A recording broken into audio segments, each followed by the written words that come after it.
చెప్పిన మాట ఏంటో తెలుసా?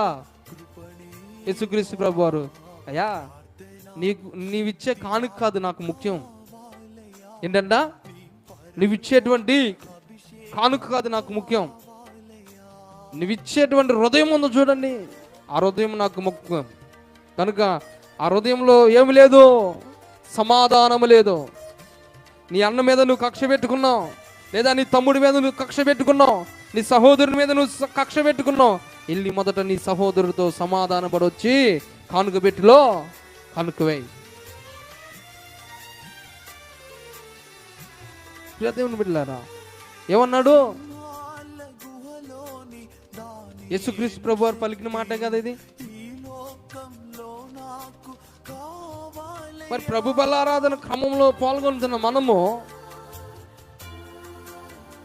క్షమాపణ కోరుకుంటున్నామా?